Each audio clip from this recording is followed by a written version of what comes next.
What's going on, guys? This is the Emile Smith Rowe appreciation video. And as you guys know, I've been a big fan of Smith Rowe's for many years.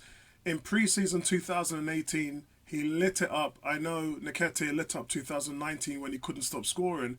But the year before that, there was a young 18-year-old kid called Smith Rowe. And in every single game, he had the precision, the poise, the energy to run forward into the box and help the forwards create. It was also a mirror of Aaron Ramsey, and at the time we knew Aaron Ramsey's contract was running down and we knew that there was no chance he was going to stay at Arsenal. My dream 2 years ago was that he was going to be replaced by this young kid, Emile Smith Rowe, and it didn't go too well for him. The beginning of the 2019 season, it started off with injury-plagued issues that he had. But after a successful spell at Huddersfield, I spoke to Huddersfield fans directly, and they said not only was he their best player, but he was on another level in comparison to the other members of the team. His movement, his vision, just his thought process, football brain and intelligence, he was just on a different level. And it was just a matter of time before he brought that swagger to Arsenal. And in regards to Arsenal, what we've been seeing of late is David Luiz plays the ball out to Xhaka. Xhaka's the pivot guy in the midfield. He picks up the ball and is supposed to spread it around and start attacks.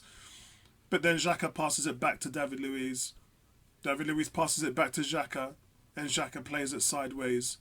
And the ball may find its way back to David Luiz again, and it's left to David Luiz to actually break the midfield with a 50, 60-yard pass. Now, granted, he can do that, but he's not in the team at the moment. And to be honest, they're really trying to wind down the team to the contracts that will play out next year, summer 2021. So you know that David Luiz isn't in your plans long term. You know that Mustafi and Kolasinac contract, as well as Socrates' contracts, ends next summer. So what they're trying to do is they're really trying to build this forte of Pablo Mari, Gabriel, and they're trying to build Rob Holding into the fray, including Callum Chambers, but he's not 100% yet. But that will build the nucleus of the new wave of centre-backs that this club is going to bring forward. So it's the right thing to do to not submit Socrates into the 25-man roster, to leave David Luiz on the bench, which is a shame because all the leadership on the field comes from David Luiz. But the lack of creativity from Xhaka in the midfield is telling. And then you have El Nene, who's known as the sideways and backways. He has shown this season that he can do more than that and that he can play the ball forward, but it isn't at the level that is consistent to make a fully fledged team an attacking threat. And plus, the last few games from Nene haven't been very good. So one has to wonder, is he the long-term future at the club? Well, we know that Thomas Partey is. Danny Ceballos is definitely not coming back next season. The thing about Danny Ceballos is, you never know which Ceballos you're going to get. At times, he looks like a world beater. He looks like he should be battling to play in that Real Madrid squad. But that's few and far between.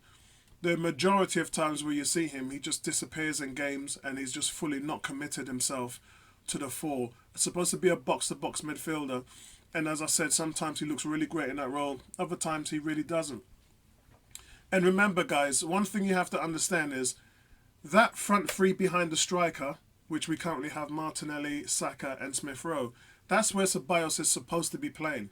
That's where he plays for Madrid. That's where he plays for the Spanish national team. It's only since Unai Emery took him over and Arteta's been managing him, has he been built as a holding midfielder, as a defensive midfielder. So it's not really his best position. We move on to this young kid who's just turned 20 in July, Emile Smith Rowe. Emile Smith Rowe, guys, has put together his second consecutive solid game with a win against Brighton, and both of the wins has come from himself, Martinelli and Saka being involved. Martinelli went missing in the Brighton game, so we won't really include him. And I thought it was harsh to drop Lacazette. We did say that at half-time, when we gave our synopsis of what the first half was like, everybody said we need to put Lacazette on. Shoehorning Aubameyang into the team is what's caused a destabilisation of the outfit as a whole. And we could see against Brighton the cohesiveness and the creativity, the understanding, the chemistry just wasn't there. And many times I've talked about this is a new team with new players, with Willian coming in and Pepe not being used to everything.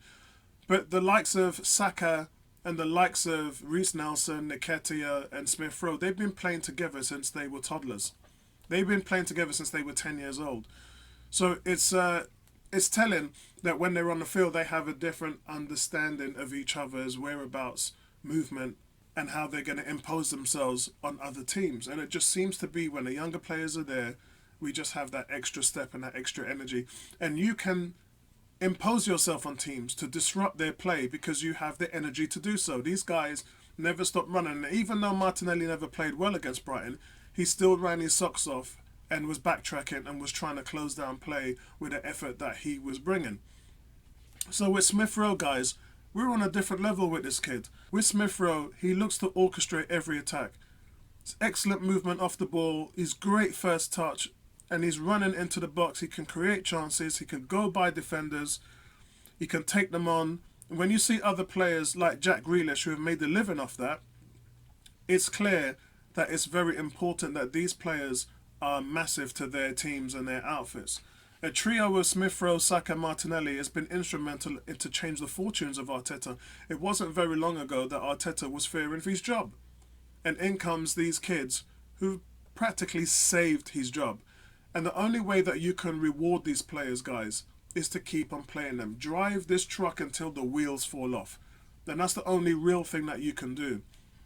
We've got some, I wouldn't say easy, and there's no easy games in the Premiership, and we learnt that when we had that run against Villa, Leeds and Wolves and didn't even break a win in any of those 3 games.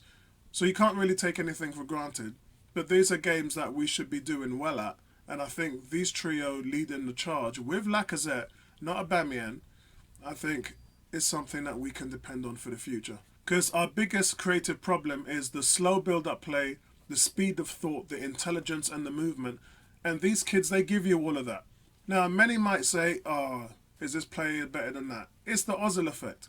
If you've got that up there, then you can put it on the pitch and you can change the game. And I think we're in a good place now, and it probably changes what you do in January. As I said to the team yesterday in the panel, I would still like to say an Emi Buendia coming from Norwich. When you look at the teams like Liverpool and Man City, if you're adhering to get to that level, then you have to build a squad. So the question is, what happens if Emile Smith Rowe gets injured? What happens if Saka gets injured? Where's your creativity coming from?